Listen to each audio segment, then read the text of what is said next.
आवाज येतो सगळ्यांना? प्रथमतः आयोजक श्री प्रतापरावजी कदम आणि आपले विश्वासरावजी विनायकरावजी गावकर आवाज थोडा कमी येते, तो हातातलाच घ्या, सगळ्यात बेस्ट. आपल्या सगळ्यांचे यजमान आणि तो माईक करा बघ. आयोजक प्रतापरावजी कदम, विनायकरावजी रायकर, विश्वासरावजी पाटील आणि त्यांचे सर्व सहकारी आणि आपण राजे दीक्षितांचे प्रतिरूप असलेले सर्व कार्यकर्ते आपल्या सगळ्यांच्या शरणी नमन वंदन करतो आणि आजच्या विषयाला प्रारंभ करतो. एक प्रार्थना करूया आणि मग आपण प्रत्यक्ष प्रार्थना कृतीसोबत चालली पाहिजे. हे तेजवंत भगवन मेरे में तेज भर दो,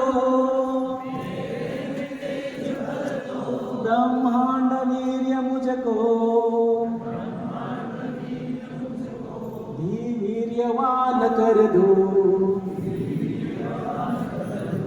बल तेज के विधायक मुझको बलि बनाओ, हे ओज के अधीश्वर निज ओज से सजाओ,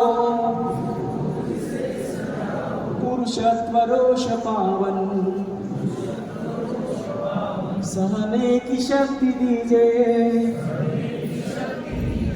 अपने सभी गुणों से परिपूर्ण नाथ कीजिए, परिपूर्ण नाथ कीजिए. पुनश्च त्या परम सत्तेला सूर्यनारायणाला योग ऋषी पतंजलीला आणि आपल्या उपस्थित सर्व राजे निश्चितांचे चाहते प्रेमी त्यांचे प्रतिरूप त्यांचं साक्षात स्वरूप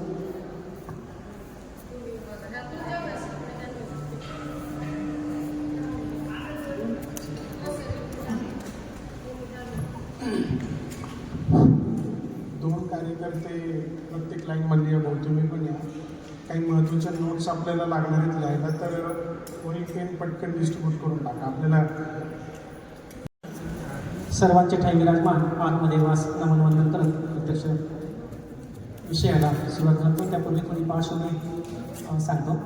साधारणतः 96ला माझं अभ्यासक्रम पूर्ण करून मी डॉक्टर म्हणून आपली प्रॅक्टिस सुरू केली.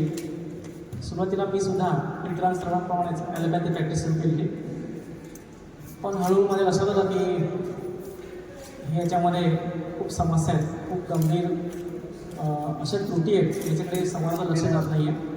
खास करून औषधीच्या किमती, ॲलोपॅथिक औषधांच्या किमती आणि समाजाला प्रत्यक्ष मिळणाऱ्या त्याची ती MRP याच्यामध्ये प्रचंड तफावत. त्यासाठी मी हायकोर्टामध्ये PIL केली त्या काळात 1997-98ला आणि तो लढा फार मोठा होता, त्या झेपावणार नाही असं माझ्या लक्षात आलं. तर 2-3 वर्षांनी मी त्या मधल्या काळामध्ये भारत सरकारच्या सगळ्या संबंधित मंत्रालयाशी केमिकल अँड फर्टिलायझर मिनिस्टर आपले संसदमध्ये ते सगळे आपले लोकसभेचे सांसद होते आणि संबंधित अधिकारी DPC ड्रग प्राईस कंट्रोलचे जे सगळे कार्यक्रम त्या सगळ्यांशी पत्रव्यवहार केला, पण कोणी त्याला रिस्पॉन्स दिला नाही. पण दुसरं माझ्याकडे मार्ग होता की न्यायालयामध्ये धावणे, की साधारणतः मेडिसिन जे आपण घेतात तापीच्या सर्दीच्या गोळ्या किंवा BP शुगर कोलेस्ट्रॉल थायरॉइडच्या गोळ्या, या गोळ्यांची कॉस्ट फार कमी असते. मी आपलं उदाहरण देऊन सांगतो की ॲसिडच्या गोळ्या आपल्यापैकी बहुतेक लोक घेत नसतील, पण जे कोणी घेत असतील त्यांना माहीत असेल की एक ओमेजची गोळी 10-15 रुपयामध्ये 15 रुपयामध्ये होती, पण तिची ॲक्च्युअल कॉस्ट किती असते ते 500 रुपये किलोचं मटेरियल आहे आणि त्याच्या 50,000 रुपये एका किलोमध्ये त्यांना पाहिजे फार खर्च वगैरे येत नसतं. ते सगळं कारण एका तासाला कोणते किलो जातात आणि त्याला ते खावं लागतं, कारण प्युअर मटेरियल आणि मशीनमध्ये त्याच्या गोळ्या कॅप्सूल बनवणं. तर पण त्याचे बनतात 7.5 लाख रुपये, जाऊन यायचं 500 रुपये 7.5 लाख येतात. आणि हा कॉमन औषध आहे, ते पेटेंट नाही आहे. असे जवळपास 1 लाख फॉर्म्युलेशन या देशामध्ये रोज विकले जातात. तुम्ही जी पॅरासिटामॉलची गोळी, डोलोची गोळी घेता ते 100 रुपये किलोचं मटेरियल आहे आणि प्रत्यक्षात 2-3 रुपयाला आपण ते डोलोची गोळी घेतली. आपण ऐकलं असेल, पेपरबाजी पण खूप झाली होती की डोलो कंपनीने डॉक्टरांना या देशामध्ये कोरोना काळामध्ये ते 2 रुपयाची गोळी विकण्यासाठी 1,000 कोटी दिले.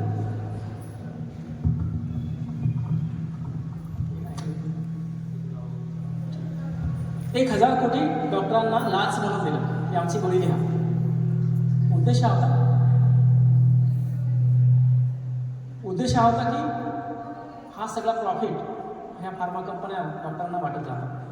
आणि त्या काळात 98-99मध्ये मला PIL करण्याची बुद्धी झाली, पब्लिक इंटरेस्ट लिटिगेशन.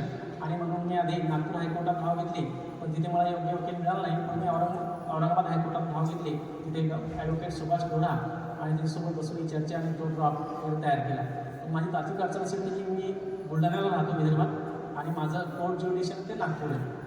मग ते टेक्निकल गोष्टीमध्ये अटकलं आणि मग काय करायचं, तर मग 2001मध्ये प्रत्यक्ष आदरणीय राजीवजी दीक्षितांशी मी संपर्क केला.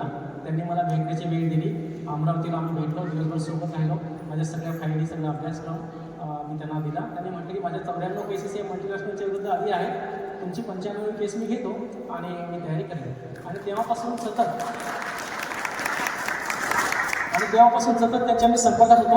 अगदी 2010पर्यंत 8-9 वर्ष हरिद्वारला पतंजली योगपीठमध्ये ज्या रूममध्ये ते राहतात डी ब्लॉकमध्ये, तिथे 2 वेळा मी त्यांच्याशी प्रत्यक्ष भेटलेला आहे. तिथे पायाला स्पर्श करण्याचा योग, त्यांच्या पायावर डोकं ठेवण्याचा योग मला अनेक वेळा आला, त्यांची संवाद साधण्याचा. आणि दुर्दैवाने त्याच्या मृत्यूपूर्वी अगदी 8 दिवस आधी, म्हणजे 24-25 तारखेच्या रात्री माझी त्यांच्याशी पुन्हा या विषयावर चर्चा झाली होती की कार्यकर्ते जे मिळाले होते या देशाला, म्हणजे राजीवजींचं जे प्रखर व्याख्यान पतंजलीच्या व्यासपीठावरून दिलं होतं, त्यांनी लाखो कार्यकर्ते अचानक भारत स्वाभिमान ट्रस्टला मिळाले. आणि पण या कार्यकर्त्यांची जी एक व्यवस्था आणि त्यांचं जी ऊर्जा होती ती संघटित करून देशाला नवी दिशा देण्याचं काम होतं, ते होत नव्हतं. याच्यामध्ये बरेच असामाजिक तत्त्व ज्याला आपण म्हणतो की जी स्वार्थी लोकं ती घुसली आणि त्यांनी हळूहळू त्या सगळ्या व्यवस्थेला पुजवणं सुरू केलं होतं. तर त्या संबंधित मी रामदेवांशी पण पत्राचार केला होता आणि राजू दीक्षितांशी वारंवार फोनवर बोललो पण होतो की त्यांना हे सगळं जे चाललं आहे ग्राउंडवर, कारण ते तिथे होते आणि ग्राउंडचे रिपोर्ट त्यांना पण ते द्यायला हवे होते. तर ते काम शेवटचं माझं 24-25 तारखेला झालं आणि 30 तारखेला तर ही न्यूज आली आपली. तर दुर्दैवाने ते आपल्याला आज नाही, पण त्यांचं कार्य पुढे नेण्याचं मला वारंवार प्रेरणा होत राहिली. नंतर मी अभ्यास सुरू केला, खास करून आरोग्यशास्त्र, योग, आयुर्वेद. आणि मला असं आढळलं की हे अद्भुत आहे. मला जे कॉलेजमध्ये शिकवलं गेलं त्याचा याच्याशी काही संबंध नाही. आरोग्य ही वेगळीच दिशा आहे. म्हणजे ब्रिटिश मेडिकल युनिव्हर्सिटीचा जो अभ्यासक्रम आहे, तो अभ्यासक्रम काय करतो, आजारांची चर्चा करतो. BP, शुगर, कोलेस्ट्रॉल, थायरॉइड, ताप, सर्दी, खोकला, गुडघेदुखी, कंबरदुखी, एलर्जी, ॲटोमेटिक डिसऑर्डर वगैरे. मुळात ही चर्चा चुकीची, मुळात हा अभ्यासक्रमच चुकीचा. तुम्ही म्हणाल की नाही, जगभर हा अभ्यासक्रम शिकवला जातो आणि ते कोट्यावधी डॉक्टर गेल्या 100 वर्षात है ना प्रॅक्टिस करतात आणि त्यांनी खरगोशी माया जमवली वगैरे. तर हे खरं आहे, कारण झूठ के बहुत साथी होता है ना. तर हा जो अभ्यासक्रम आहे, आजारांना ठीक करण्याचा जो पाठलाग आहे, मी आपल्याला एक साधा प्रश्न विचारतो की अंधाराला प्रकाशाशिवाय दूर करता येतं? आहे कुणाकडे मार्ग? अंधाराला प्रकाश आणल्याशिवाय दूर करता येतो? नाही ना. चेकअप करून, गोळीबार करून, इंजेक्शन देऊन नाही ना. तर ना अन्य पंथे ऐनाय, दुसरा मार्ग नाही. प्रकाश आणावा लागेल. जर रोगांशी भांडायचं असेल, रोगांशी युद्ध करायचं असेल, तर आरोग्य आणावं लागेल. पण सगळ्या जगातलं मेडिकल सायन्स, सगळे डॉक्टर रोगांशी भांडतात. BP कमी करा, शुगर कमी करा, कोलेस्ट्रॉल कमी करा, थायरॉइड कमी करा, कॅन्सरचा त्रास कमी करा, सर्दी कमी करा, खोकला कमी करा. अच्छा, जर थंडी कमी करायची असेल तर उष्णता आणावं लागेल ना, की थंडी कमी करण्याचा दुसरा मार्ग आहे? थंडी नसतेच, जे काही आहे ते टेम्परेचरच आहे. मायनस असेल तरी टेम्परेचर आहे, थंडीचा अभावच आहे. गरिबी दूर करायची असेल तर श्रीमंती आणावं लागेल, दुसरा काही मार्ग आहे. अज्ञान टाळायचं असेल तर ज्ञानाची कास धरावी लागेल. तसंच आजार घालवायचे असतील तर आजाराचा चेकअप करून नाही जाणार आहे. BP चेक करा, शुगर चेक करा, कोलेस्ट्रॉल चेक करा, थायरॉइड चेक करा. हा एक धंदा आहे. धंदा नाही तो ट्रॅप आहे, सापळा आहे. हे सांगण्यासाठीच मी त्या आणि मग त्याला इंजेक्शन द्या, गोळ्या द्या, औषध द्या, सलाईन द्या. आणि आता 100 वर्षात लोकांना खरं वाटायला लागलं की असंच असतं सगळं. ताप आला गोळी घ्या, सर्दी आली गोळी घ्या, BP वाढला गोळी घ्या, है ना, खाज आली गोळी घ्या. तर असं नाही आहे. हा टोटल एक चुकीच्या पायावर ठेवलेला अभ्यासक्रम. मूळ नाही मूळ, मुळातच गडबड आहे सगळं. आणि म्हणून आज जगभरामध्ये अमेरिका हे ॲलोपॅथीचं माहेरघर. 500 वर्षे मिळाले ॲलोपॅथीला तिथे, 500 वर्ष. आणि किती धन मिळतं तुम्हाला माहिती आहे. अमेरिकेत सगळ्यात जास्त खर्च आहे आरोग्यावरचा. तिथल्या म्हणजे एकदा तुम्ही दवाखान्यात गेलं तर 10-15 हजार रुपये तुमचे तपासणीला चेकअप होतं. कॉमन. आणि भरती केलं तर फक्त विचारू शकता. आणि अब्जावधी डॉलर्स, अब्जावधी पेशंट 500 वर्षात पाहिले डॉक्टरांनी, करोडो डॉक्टरांनी पाहिले है ना. आणि लाखो हॉस्पिटल, हजारो रिसर्च इन्स्टिट्यूट आणि सगळं मिळून परिणाम काय 500 वर्षामध्ये अमेरिकेचं आरोग्य जगात सर्वाधिक खराब. हा अमेरिकेने सगळ्यात जास्त BP, sugar, obesity, cholesterol, allergy, atomic disorder, cancer सगळं. 2007मध्ये जागतिक आरोग्य संघटनेने पाहणी केली. 22 प्रगत राष्ट्रांमध्ये जिथे जिथे ॲलोपॅथीची जी चिकित्सा व्यवस्था आहे ती शिखरावर आहे, त्या लोकांचं आरोग्य कसं आहे. तर असं आढळून आलं की जिथे जिथे ॲलोपॅथी आहे तिथे लोकांचं सगळ्यांचं आरोग्य खराब आहे. आपल्या देशात या 40-50 वर्षामध्ये हे सगळं उभं राहिलं. Fat, doctor, hospital, checkup, medical, है ना, पॅथॉलॉजी, लॅबॉरेटरी, सगळं फिजिओथेरपी, पॅथॉलॉजी सगळ्या गोष्टी. आणि जितकी म्हणून ॲलोपॅथीने प्रगती केली आहे, आजार त्यापेक्षा वेगाने वाढत आहेत. जणू ॲलोपॅथी आणि आजारांच्या एकमेकांच्या पुढे जाण्याची स्पर्धा लागलेली आहे. जर हे खरं चित्र असतं, जर सेना असेल तर हा देश सुरक्षित झाला पाहिजे ना. पोलीस असतील तर क्राईम कमी झाला पाहिजे ना. शिक्षक असतील तर समाज सुरक्षित झाला पाहिजे ना. शेतकरी असतील तर अन्नाची सुरक्षा मिळाली पाहिजे ना. आणि डॉक्टर असतील तर आजार वाढले पाहिजे ना, कमी झाले पाहिजे. समाज निरोगी झाला पाहिजे. जर सेना देशाच्या सुरक्षेची गॅरंटी असेल तर डॉक्टर आरोग्याची गॅरंटी का नाही आहे? का घराघरात पेशंट आहेत? कोण विचार हा प्रश्न? का डॉक्टरच्या घरात पेशंट आहेत? सोडा, डॉक्टर स्वतःच पेशंट आहे. तेही सोडा. भारतामध्ये सामान्य लोकांचा आयुर्मान, तुमच्याकडे गुगल आहे, युट्यूब आहे, सगळं सर्च करा. सामान्य लोकांचा आयुर्मान 69 वर्ष आहे. डॉक्टरांचा आयुर्मान 59 वर्षाचा आहे. डॉक्टरांना जास्त BP आहे, जास्त शुगर आहे, जास्त कोलेस्ट्रॉल आहे, जास्त थायरॉइड आहे, जास्त ओबेसिटी आहे, ॲटॉमिक डिसऑर्डर आहे, गुडघेदुखी आहे, कॅन्सर आहे, OCD आहे, डिप्रेशन आहे, एन्झायटी आहे, अनिद्रा आहे. आणि तरुण वयात आहे. पौरुष सुद्धा डॉक्टरांचं एकदम कमी झालेलं आहे सामान्य लोकांच्या दृष्टीने. कारण ही सगळी व्यवस्था एका भयानक असत्यावर पोचली जाते. त्या असत्याचा परिचय आपल्याशी नाही. आणि म्हणून यांना आपण देव समजलो. आणि बघा, जिथे आपण विश्वास ठेवतो ना, त्या विश्वासाला तडा देऊन पैसा कमवणं फार सोपं असतं. एकीकडे आपण पाहतो धर्माच्या नावाने सुद्धा अनेक कर्मकांड आणि कृती मागल्या आणि त्याने सुद्धा समाजाचं शोषण केलं. पण त्यापेक्षा कित्येक पट जास्त शोषण विज्ञानाच्या नावाने ॲलोपॅथीने केलं. ॲलोपॅथीने विज्ञानाचा जितका दुरुपयोग केला, टेक्नॉलॉजीचा जितका दुरुपयोग केला, त्याचं दुसरं उदाहरण जगाच्या पाठीवर सापडणार. जर हे खरं असतं, जर हे खरे डॉक्टर असते तर समाज निरोगी व्हायला पाहिजे ना. मी तुम्हाला विचारतो, तुमच्यापैकी कोणी पण घराचे करते या तुम्ही? इकडे पण तुमच्यामुळे तुमचं कुटुंब सुखी झालं पाहिजे, निर्भय झालं पाहिजे, हा साधा निकष आहे. आणि ते होत नसेल तर तुमच्या बँक बॅलन्सला, पदप्रतिष्ठाला आणि पैशाला काय अर्थ आहे? जर तुमच्या मागची 4 लोक सुखी नसतील तर सेना रात्रंदिवस गोळीबार नाही करत आहे, पोलीस रात्रंदिवस काही पेट्रोलिंग नाही करत आहे. त्यांच्या नुसत्या उपस्थितीने समाज सुरक्षित आहे, निर्भय आहे. डॉक्टरांचं प्रशिक्षण सगळ्यात कठीण आहे. 5.5 वर्षाचं MBBS, 1 वर्ष पुन्हा इंटर्नशिप, पुन्हा एंट्रान्स, 3 वर्ष MD, पुन्हा एंट्रान्स, नंतर DM, 2 वर्ष, मोजा 10-12 वर्ष. आणि असा डॉक्टर समाजाला आरोग्य नाही देत आहे, त्याच्या नुसत्या उपस्थितीने समाजात आरोग्य नांदायला हवं होतं.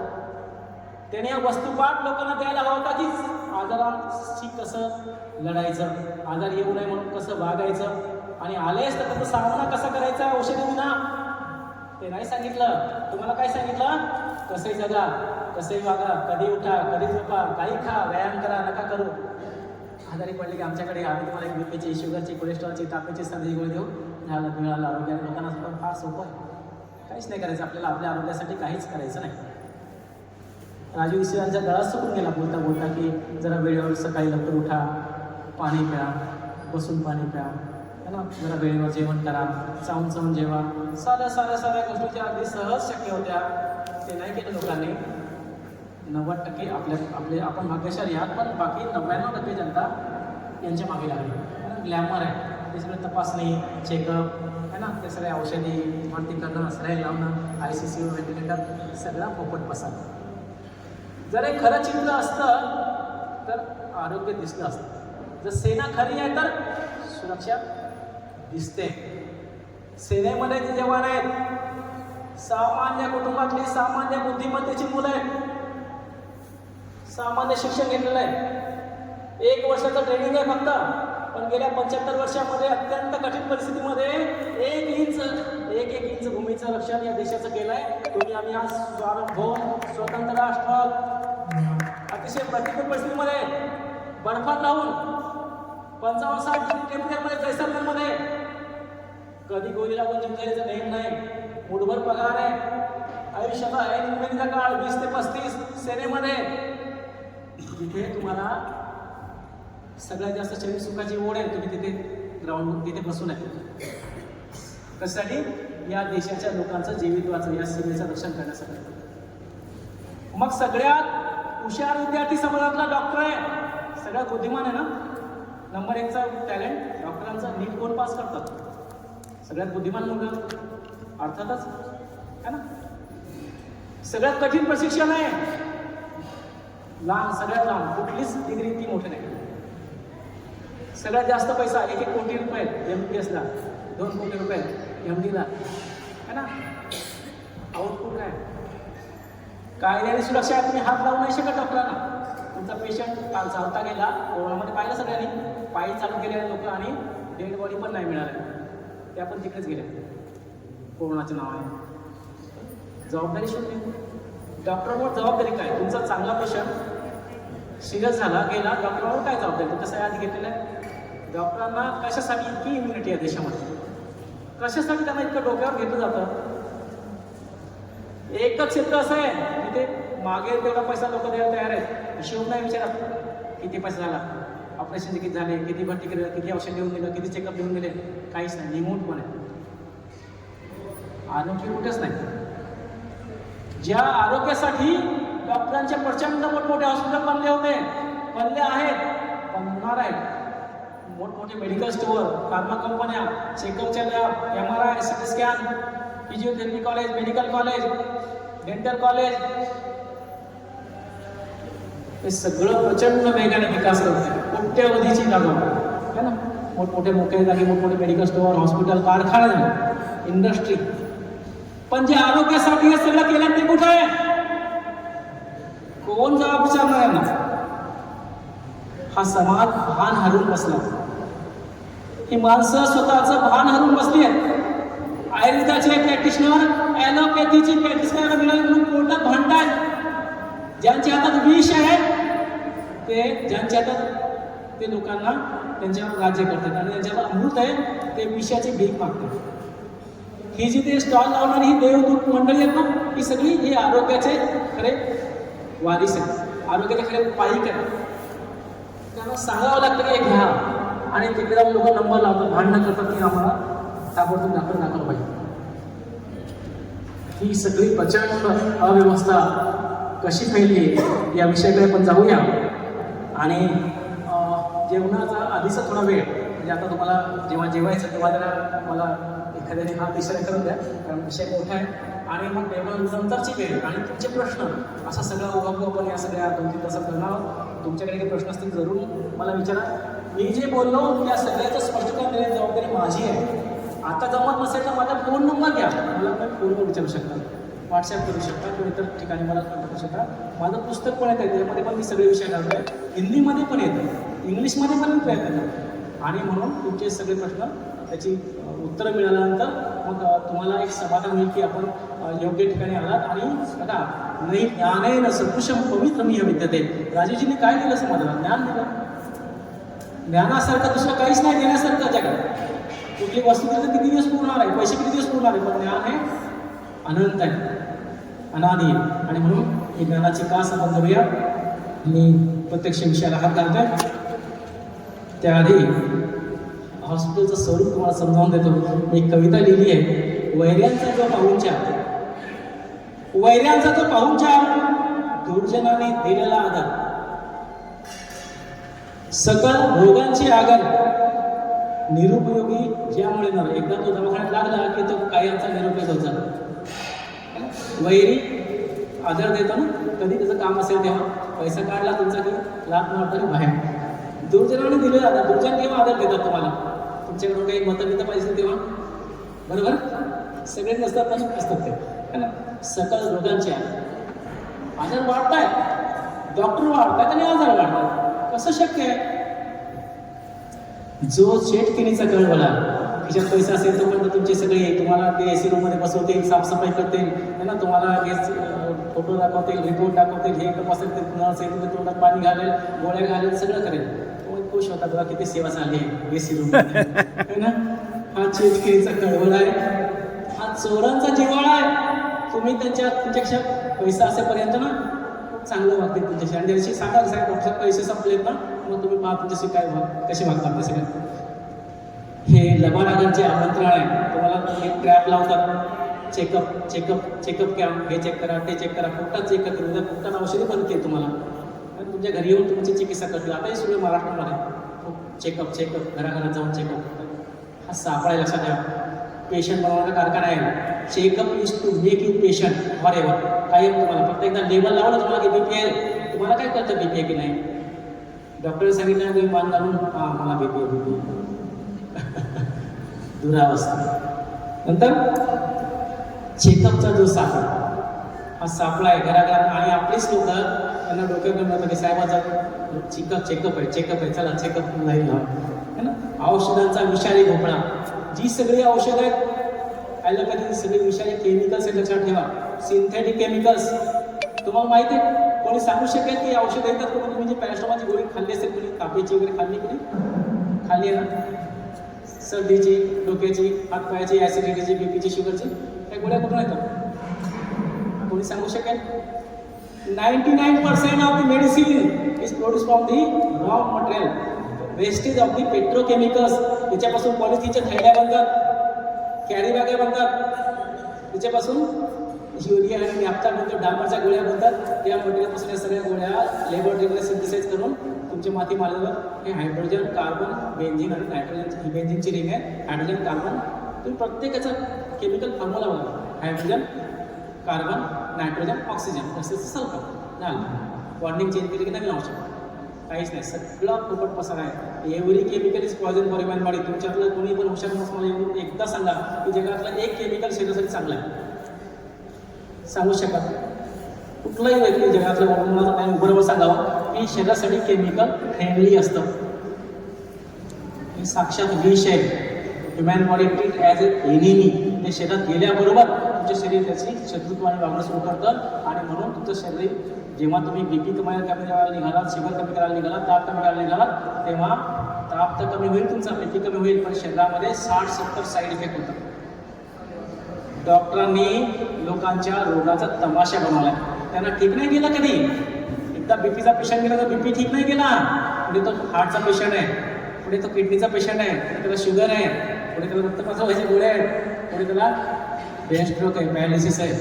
पण समाजातलं कोणी बोलायला तयार आहे. हिंमत नाही नेत्यांची, अधिकाऱ्यांची, कार्यकर्त्यांची. हे काय चाललंय?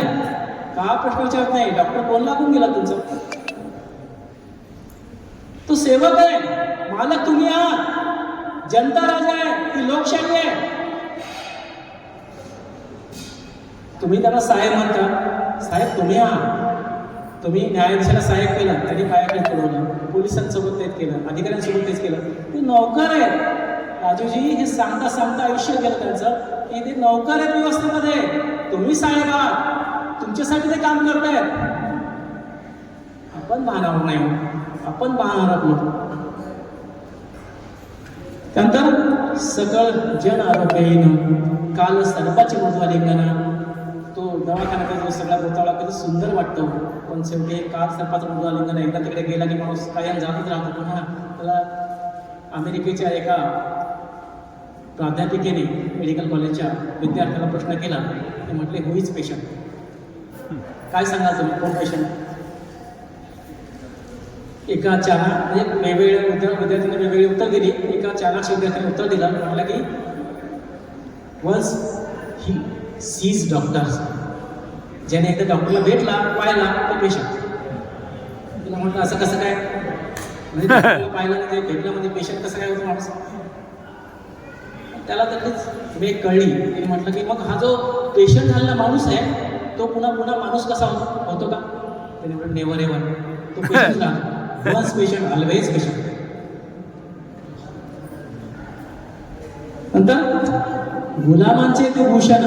गुलामी करण्यामध्ये डॉक्टर साहेब जे सांगतील ते ना, स्वतःचं पाहणं आपली लोक आणि त्याच्या पाठीमागे लागलेली ही सगळी इतर काय तिची लोक, हे सगळे गुलामांचे डोक्यावर घेऊन असतं समाजाने. बघा लक्षात घ्या, तुम्ही ज्या भागात राहता जरा थोडं ऑब्झर्व करा.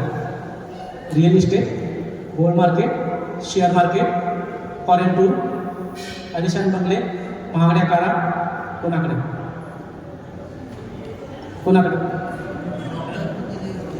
Medical field. बघा आरोग्य आणि सुरक्षा दोन महत्त्वाचे विषय आयुष्यासाठी, कुटुंबासाठी, समाजासाठी, देशासाठी. सुरक्षा जी सेना करते त्यात ती सर्वस्वी यशस्वी झाली. तिच्यासाठी एकदा टाळ्या वाजवा. पण दुसरा विषय आरोग्याचा, त्याच्यामध्ये डॉक्टर यश सबसेल अपयशी ठरले. लोकांचं आरोग्य सोडा, स्वतःचं आरोग्य सुद्धा नाही. गौरव गांधी 41 वर्षात 16,000 त्यांनी हार्टचे ऑपरेशन केले. स्वतःचा हार्ट नाही वाचू शकला. सगळे रिपोर्ट नॉर्मल. स्वतःच्या दवाखान्यामध्ये गेला, सगळे चेकअप केले, सगळे इंजाईम नॉर्मल, सगळे मार्कर नॉर्मल, ECG केला, इकोकार्डिओग्राम केला, सगळं केलं आणि घरी जाऊन गेलं. डॉक्टर आदिल अमीन, दिल्ली एम्स, 37 वर्षात डॉक्टरांसमोर गेले. डॉक्टर ॲड्रिक राय, तमिळनाडू, कार्डिओलॉजिस्ट, 39 वर्ष, हार्ट अटॅक येऊन गेला. अकोल्यामध्ये, अकोला शहराचं नाव आपण सगळ्यांनी ऐकलं असेल, अकोल्यामध्ये मागच्या वर्षी देशभरातल्या कार्डिओलॉजिस्ट, हृदयरोग तज्ज्ञांची मीटिंग, तिथे त्यांचं सेमिनार होतं. त्या सेमिनारमध्ये एका कार्डिओलॉजिस्टला हार्ट अटॅक आला आणि तो उभ्या गेला, पुढे नाही वाचू शकला. तुम्हाला वाटतं डॉक्टर वाचवतात? ICCUमध्ये, इमर्जन्सीमध्ये वगैरे सगळं खोटं, खानदान खोटं आहे, पण आपण हे स्वीकारलं म्हणून ते टिकतंय ना. असं ना की you cannot full all the people all the time. पण ॲलोपॅथीने हे यश मिळवलं. गेल्या 100 वर्षामध्ये डॉक्टरांचं यश एवढंच आहे की त्यांनी समाजामध्ये मूर्खांची, क्षमा मागतो आपली कठोर शब्द आहे, मूर्खांची अशी एक पिढी तयार केली आहे की त्यांना फक्त बीपीचे, शुगरचे आकडे पाहिजे. बीपी किती आहे, शुगर किती आहे, कोलेस्ट्रॉल किती आहे, थायरॉइड किती आहे, हिमोग्लोबिन किती आहे. आजार नाही पाहायचा. याचा काय अर्थ आहे की घरात आग लागलेली आहे, मला कळली नाही पाहिजे. चोरी होते, मला सांगू नका, मला भीती वाटते. बीपी तसं मेहनत करतो, बीपीचा आजार तसाच आहे, शुगर तसंच आहे, डायबिटीज तसंच आहे, पण आकडे नॉर्मल ठेवा. मूर्खपणाचा कळस. कधी काही प्रश्न पोलीस विचारत नाही. 10, 15, 20, 30 वर्ष औषधं मरेपर्यंत घेतात गोळ्या. एक प्रश्न विचारण्याची हिंमत नाही. हा हिंमत हारलेला समाज त्याला जागवण्याचं काम आपल्याला करायचं आहे. त्यानंतर हॉस्पिटल धंदा अनर्थाचा, लुटारू आणि शोषकांचा विपरीत कायम ध्यान ठेवा. हे तुमच्या आरोग्यासाठी नाही आहे, हे कंपन्यांचे एजंट आहेत आणि त्यांना त्याची जागा दाखवण्याची वेळ आता आली आहे. ॲलोपॅथीला साधा माणूस कळला नाही. म्हणजे काय केलं ॲलोपॅथीने? समजा एखाद्याला काही त्रास झाला, XYZ कोणाला समजा तुमच्यापैकी, तर एखाद्या मशीनने BP तपासलं, दुसऱ्या मशीनने शुगर तपासलं, तिसऱ्या मशीनने तुमचं HB तपासलं. त्या फिजिक्सच्या मशीन आहे, त्या ॲलोपॅथी नाही आहे. सोनोग्राफी ही फिजिक्सची मशीन आहे. टेक्नॉलॉजी आहे ना ती, CT स्कॅन काय टेक्नॉलॉजी आहे ना, ती फिजिक्स आहे ना. ॲलोपॅथी आहे का? मोबाईल काय ॲलोपॅथी आहे का? टेक्नॉलॉजी आहे. त्या मशीनने शुगर तपासलं आणि एक केमिकल दिलं, ती वाढलेली शुगर कमी केली. आणि पुन्हा एकदा तपासलं, म्हटलं बघा तुझी शुगर का 300 होता, मी 200 केलं, 150 केलं. खूप खुश, वा बहुत बढिया. अरे पण ज्या कारणाने शुगर वाढलं त्याचं काय? ज्या कारणाने BP वाढलं त्याचं काय? ज्या कारणाने थायरॉइड झालं त्याचं काय? पंक्चरवाला 4थी पास आहे, पण तो आधी खिळा काढतो, नंतर पंक्चरला हात लावतो. काही नाही तसं करू दिलं, तुम्ही तसं करायला लावता की तो खिळा काढावा आधी, काय बघ, नंतर पंक्चरला हात. पण हा तज्ज्ञ म्हणून घेणारा डॉक्टर कधीच BPचं कारण शोधत नाही, तुम्हालाही सांगत नाही, तुम्ही पण विचार करा. तुम्ही म्हणजे समान, तुम्ही वेगळे त्याला. हा समान महान आरोला की त्या पंक्चरवाल्याला कळतं 4थी पास आहे, पण हा इतक्या डिग्री लावून बसला फॉरेन डॉक्टर डॉक्टर हा कधी शुगरचं कारण, BPचं कारण, कोलेस्ट्रॉलचं खाण्याचं कारण, कॅन्सरचं कारण, एलर्जीचं कारण, खाण्याचं कारण, किडनीचं कारण सांगत नाही. एक गोळी देतो आणि तुम्ही खुश चालले घरी आपली गोळी. भयानक. त्यानंतर ॲलोपॅथी वैद्यकशास्त्र नाही आणि विज्ञानही नाही, हा आपला विषय. ही पार्श्वभूमी झाली. आता फार लांबी विषय. तुम्हाला जेवण करायचं की थोडा वेळ ऐकायचं? थोडा वेळ, ठीक. तर ॲलोपॅथी हे वैद्यकशास्त्र नाही. हे जर असतं तर समाजात आरोग्य नांदलं असतं की त्याची एक फीवर कसोटी. बघा, एक लिटमस टेस्ट असते कुठल्याही गोष्टीची. लिटमस टेस्ट काय की तुम्हाला बाकी सगळ्यांना का सांगा की ते असं झालं, ते कसं झालं, ते कसं झालं, मग ते आम्हाला 1 कोटी रुपये ते फी द्यावी लागली, म्हणून आम्ही समाजाला उभारलं. असं लायसन मिळते का लोकांना?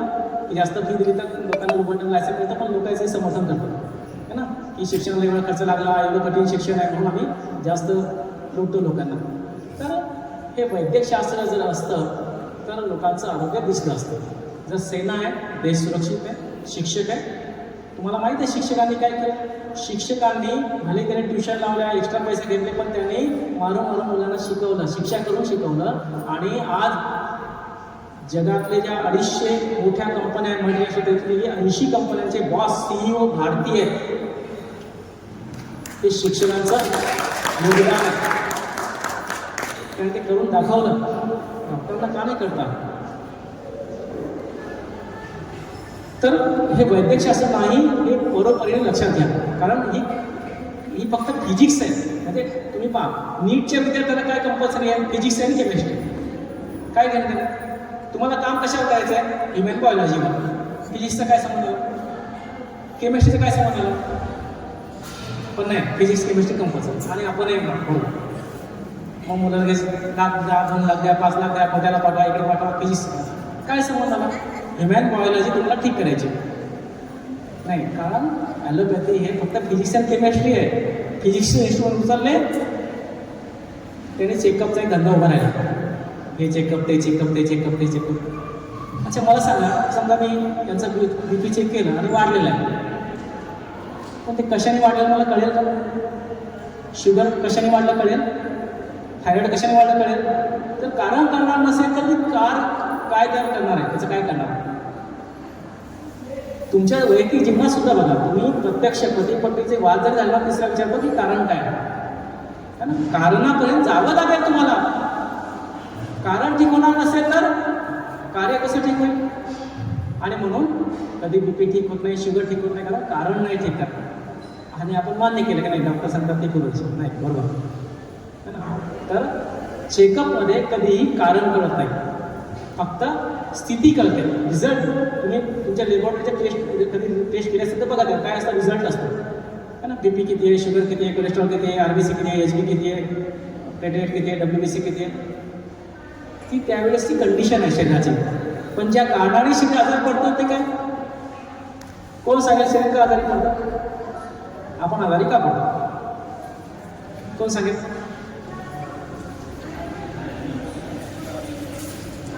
प्रज्ञा प्रादांतम विद्या सर्व दोष प्रकोपनम, सगळ्या आजारांचं मूळ काय. अच्छा, गाडीचं ॲक्सिडेंट व्हायला नको तर आपण काय करतो, चार नियम पाळतो ना. आणि समजा आपण नियम पाळले तर ॲक्सिडेंटचं प्रमाण किती कमी होईल, 99% कमी होऊन जाईल. 1% शक्यता कायम राहते, ती आजार पण राहते.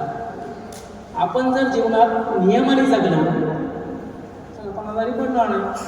यात काही दुमत आहे कोणाचं दुमत आहे.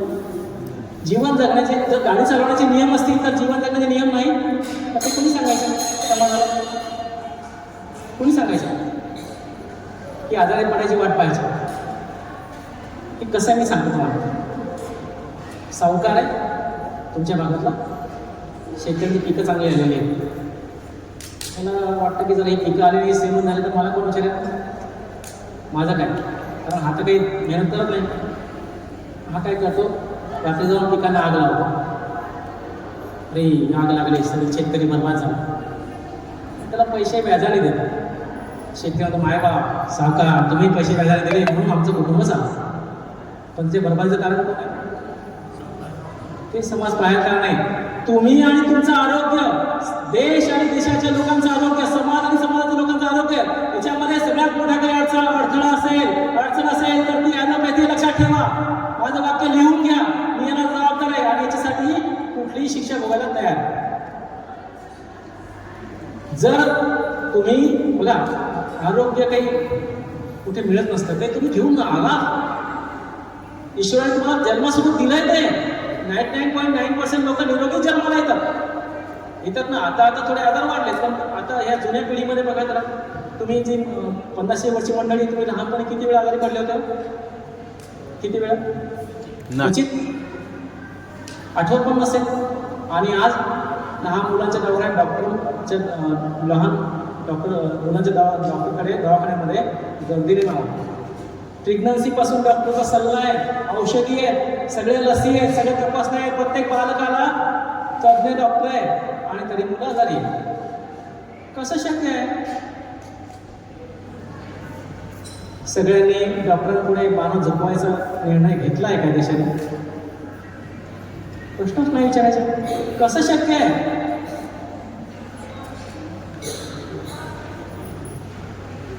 बघा तुम्ही आम्ही लहान असताना ना चटणी भाकरी मोठं झालो, कुठले पौष्टिक वगैरे काही व्हिटॅमिन प्रोटीन पण नाही खाल्ले, कुठल्या लसी पण नाही घेतल्या, पण अजूनही आपण है ना मस्त. आणि आता ही मुलं बघा, तरुण पिढी सगळे अंडरवेट, सगळे आजारी, सगळ्यांना ॲसिडिटी, सगळ्यांना चष्मे. मलाही लागलं, पण मला बॉल लागला होता तो भाग वेगळा, पण हे सगळं चित्र मिशन न करणाऱ्याला सांगतो.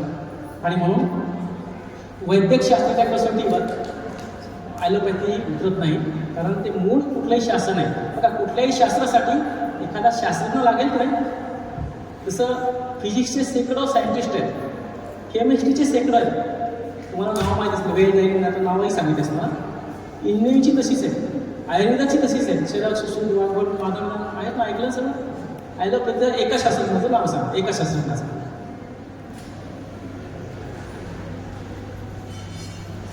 ज्यांनी शोध लावला, आरोग्याचे सिद्धांत मांडले, योगा सिद्धांत मांडले, असा एक शास्त्रज्ञ जगात आपलं प्रसिद्ध सांगा. जे काही नावं आहेत ते सगळी फिजिक्सची केमिस्ट्रीची लोक आहेत.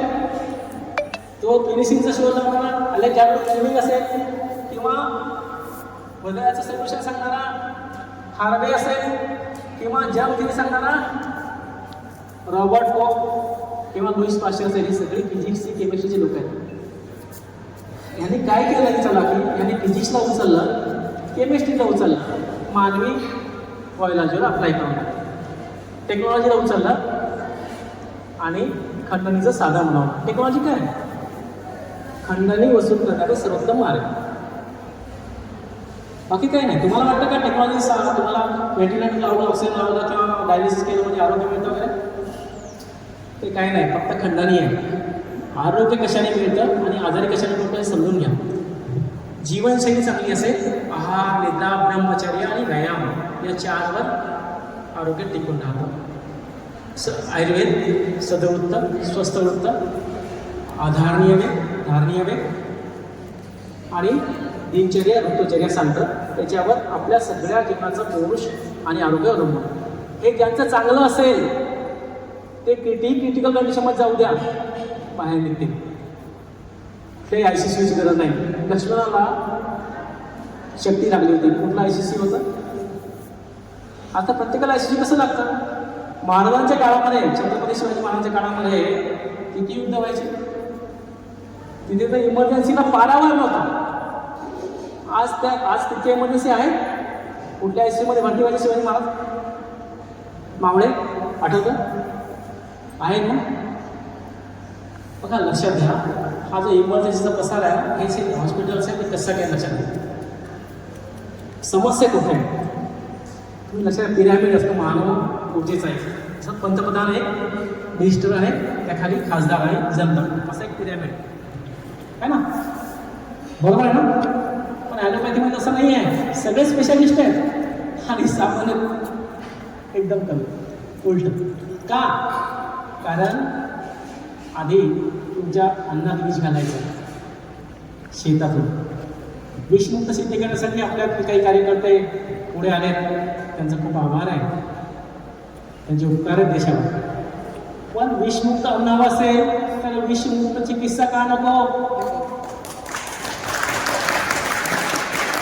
पण शेतकरी गरीब आहे, त्यामुळे तुम्ही बोलता नाही हे विष टाकू नको, पॉयझन टाकता, तुम्ही केमिकल टाकता आणि लोकांचा आरोग्य खराब करता. पण लक्षात घ्या, मी त्याचं समर्थन नाही करते, पण जे शेतात पडतं ते डायल्यूट होतं आधी. तुम्ही 10 मिली 15 मिली समज ते झाकण असतं 5 मिली, ते 15 लिटर पाण्यामध्ये टाकतात, त्याची फवारणी करतात, ते झाडावर पाण्यावर कुठे पडतं आणि मग ते हवेत जमिनीत जातं आणि त्याचा काही भाग 3-4% त्या पिकामध्ये पण अवशोषित होतं. त्या पिकाचा जो भाग तुम्ही खाता, पान, फूल, फळ, शेंग वगैरे, ते काही त्याच्यापैकी 1-2% त्या पिकात तुझ्या पोटात जातं. पण ते जाण्याआधी त्याला धुता, त्याला शिजवता आणि मुखावाटे घेता. त्यामुळे या सगळ्या टप्प्यांवर त्यातला केमिकल अंश काही प्रमाणात तर कमी होतो, काही प्रमाणात, किंवा असं नाही की 100%. कारण लिव्हर किडनी सुद्धा शरीरातलं विष सतत बाहेर काढण्याचं काम करतात है ना. डाळेपासून हे काम सुरू होतं आणि धुतल्याने शिजवल्याने सुद्धा थोडं कमी होतं. 100% राहायचं होत नाही. पण जे इंजेक्शन तुम्ही घेतलं आहे, जी सलाईन घेतली आहे, जी 500 मिलीग्रामची पॅरासिटामॉलची गोळी घेतली आहे, जी 1000 मिलीग्रामची तुम्ही डायबिटीसची शुगरची गोळी घेतली, ती केमिकल नाही आहे. पण डॉक्टरला बोलायची हिंमत नाही कोणा. का बरं? कोण लागून गेला? परगाव होतो का? आपल्या समाजाने सगळ्यात मोठी चूक केली की आपण दगडाला देव समजला आणि डॉक्टरांना देव समजला. पण दोघात फार काही फरक नाही लक्षात. कारण संवेदना हरवलेली, संवेदना शून्य. प्रत्येक स्टेपवर कमिशन घेणार. मेडिकलवाल्याकडून कमिशन, लॅबॉरेटरीवाल्याकडून कमिशन, फार्मा कंपन्याकडून कमिशन, डॉक्टर पेशंट पाठवायचं कमिशन. आणि गव्हर्नमेंटकडून आता नवीन नवीन योजनाच आहेत. सर्दी खोकला 5 लाखाचं बिल तयार, त्याला काही पारावारच नाही. एकट्या UPमध्ये मागच्या वर्षी 3,66,000 खोट्या बोगस केसेस आयुष्यमान भारतच्या 5-5 लाखात बिलं काढले. कुणी बोलायला तयार नाही. 3,000 हॉस्पिटलना या इन्शुरन्स कंपन्यांनी काळ्या यादीत टाकलं की फालतूची बोगस बिलं काढतात. समाज बोलायला तयार नाही. त्यानंतर हा एक फक्त पॉवर प्ले आहे, फक्त मार्केटिंग आहे. डॉक्टरांना सेलिब्रिटी बनवलं. हे जे हॉलिवूडमध्ये असतात ना, सेलिब्रिटी बनवतात आणि मग त्यांच्या मार्फत त्यांच्या खात्यात बंदूक ठेवून फार्माने हे सगळं विष लोकांच्या जीवनात चालवलं आहे. पण तुम्ही मला की मग फार्मा दोषी आहे? नाही, माझं म्हणणं वेगळं. समजा पाकिस्तानाशी आपला युद्ध आहे, तर सैनिकाचा काय दोष आहे? तो तनवकार आहे, पगारी आहे. पण पहिली गोळी आपण कोणाला घालतो? जो फूट सोल्जर आहे, जो समोर आहे, जो तुमच्यावर वाद करत आहे, तुम्ही नाही घातलं तो घाला. तो न्याय इथे लागू नाही होत. फार्माच्या सगळ्या औषधी लादल्या कोणी लोकांवर, केमिकल लादलं कोणी लोकांवर, चेकअप लादलं कोणी लोकांवर, अनावश्यक ऑपरेशन, अनावश्यक भरती करणं, अनावश्यक चेकअप, अनावश्यक इन्शुरन्स कोणी लादला? तुमचा समोर कुणाशी येतो? डॉक्टरांशी येतो. त्याचं म्हणून तुम्ही ऐकता. आणि म्हणून माझ्या दृष्टीने सगळ्यात मोठा कलप्रिट हा आजच्या काळात. वैयक्तिक डॉक्टरांशी माझे दुश्मन नाही, माझे अनेक मित्र डॉक्टर आहेत, पण समाज जोपर्यंत त्यांना डोक्यावर घेऊन असणार आहे तोपर्यंत हे वाहत्या गंगेत हात धुत राहतील. समाजाला डोळे बदलून बघावंच लागेल. ही कुठपण चालणार आहे बाबा, ही बीपीची गोळी, शुगरची गोळी, कोलेस्ट्रॉलची गोळी, थायरॉइडची गोळी, साधी सर्दी पण. मला एक सांगा, तुमच्या भागामध्ये मोठमोठे डॉक्टर असतील ना, तर एखादा आजार कमी झाल्याचं उदाहरण असेल ना तुमच्या भागात? लोकांचे केस करणं वगैरे कमी झाले असतील ना, है ना? डॉक्टरांच्या उपस्थितीमध्ये एखादा आजार कमी झाला असेल ना. जर पोलिसांच्या उपस्थितीने क्राईम कमी होऊ शकतो, सेनेच्या उपस्थितीने हा देश सुरक्षित होऊ शकतो, तर डॉक्टरांच्या उपस्थितीने साध्या केस करणं वगैरे, सर्दी बिर्दी, ॲसिडिटी वगैरे, बीपी, शुगर, कोलेस्ट्रॉल, थायरॉइड नाही म्हणत मी, ते जरा कठीण आहे. पण जरा सर्दी बिर्दी वगैरे ठीक होते का? ॲसिडिटी झाली पण असेल, हात वर करा तुमची ॲसिडिटी झालं असेल. गुडघेदुखी, कंबरदुखी, औषधी घेऊन कंबरदुखी ठीक झाली? ॲलोपॅथीच्या नाही झाली. मी तेच सांगतो, ते होत नाही. कारण कधी मूळ नाही ठीक करत, कारण नाही ठीक करत. चेकअप एक मोठी बिगेस्ट इंडस्ट्री आहे आणि ॲलोपॅथीची जान या चेकअपमध्ये. जसं RT-PCR केलं की सर्दी नाही, खोकला नाही, ताप नाही, कोरोना तर लागा लागला, आयसोलेशन करा, है ना, भरती करा, हे करा, ते करा. हे चेकअप ही सगळ्यात मोठी कल्प्रिट आहे. ह्या चेकअपमुळे सगळं. आणि समाजाला एक फार आवडतं शिकाय लोकांना, हा चेकअप केलं का, शुगर किती, बीपी किती, खोडे पडे. त्यानंतर ॲलोपॅथीमध्ये एकही शाश्वत सिद्धांत नाही. आरोग्याचा एकही सिद्धांत सांगितलं नाही विश्वाने. ज्याला मी आदरणीय मानतो त्यांनी काय केलं आयुष्यभर? त्यांनी शेवटच्या काळामध्ये आरोग्याच्या बाबतीमध्येच सगळं सांगितलं ना. त्यांनी सिद्धांत सांगितले की तुम्ही सकाळी लवकर उठा आणि बाकी सगळ्या गोष्टी तुम्हाला माहिती.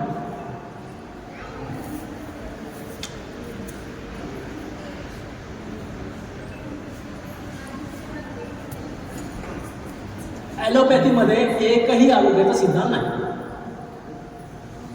असेल तर कोणी पण उभं राहून मला सांगा.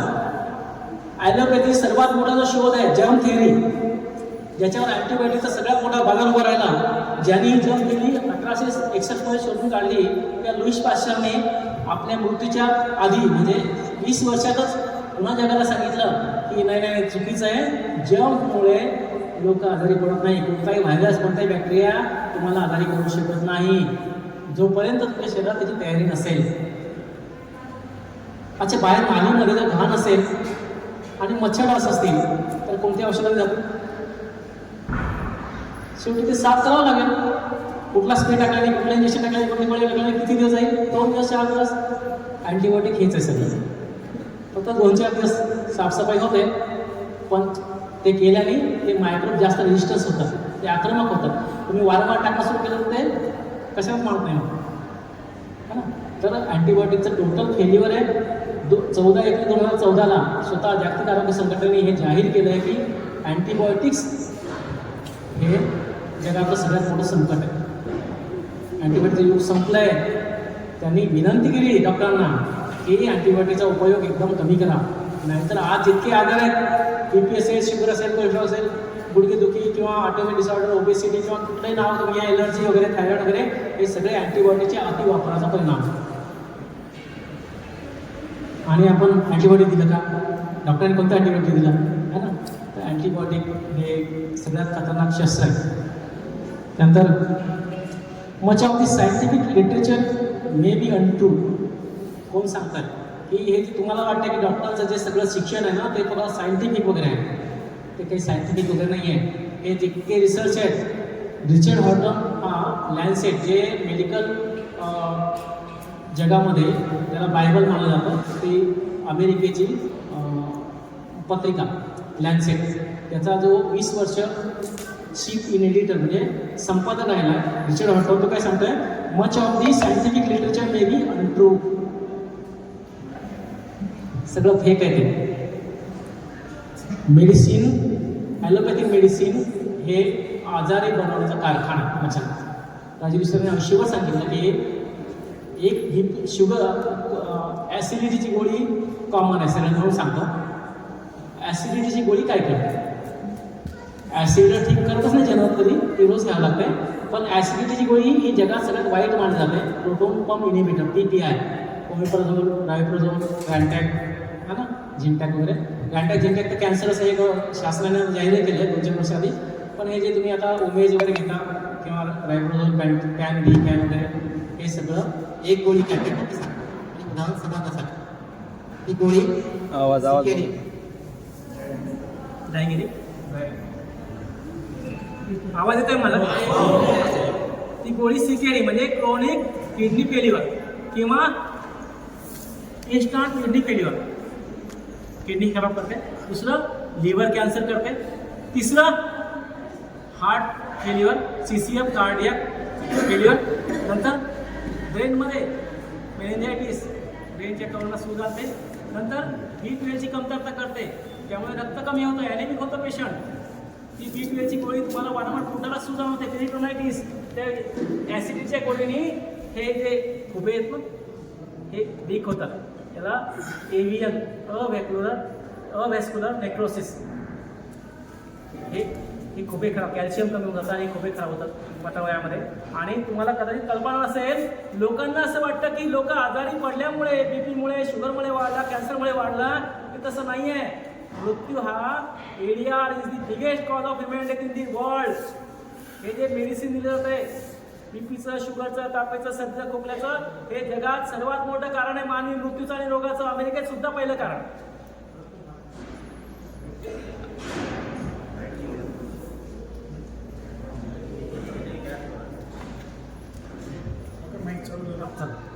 तर मानवी मृत्यूचा